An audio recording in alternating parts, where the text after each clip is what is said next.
రామాపురం అనే ఊరిలో గోపన్నకు మేకల మంద ఉంది. ప్రతిరోజు ఆ మేకలను మేత కోసం అడవికి తీసుకువెళ్ళేవాడు.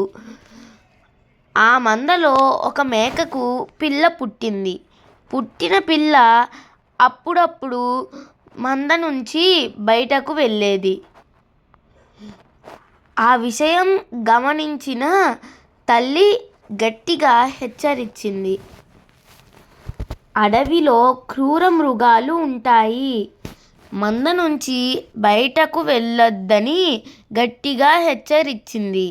అయితే తల్లి తనపై కావాలనే కోపపడుతుందని, బయట చాలా అందంగా ఉంటుందని, తన సంతోషానికి అడ్డంగా చెబుతున్న తల్లిపై కోపం పెంచుకుంది. ఒకరోజు తల్లి చూడనప్పుడు మంద నుంచి బయటకు వెళ్ళిపోయింది. ఒంటరిగా తిరుగుతున్న పులికి కనిపించడంతో ఒక ఉదుటున పంజా విసిరి మేకపిల్లను ఆరగించింది.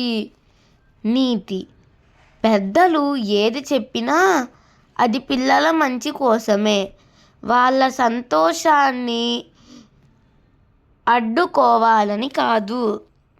ఈ రోజుటి కథ ముగింపు. ధన్యవాదములు.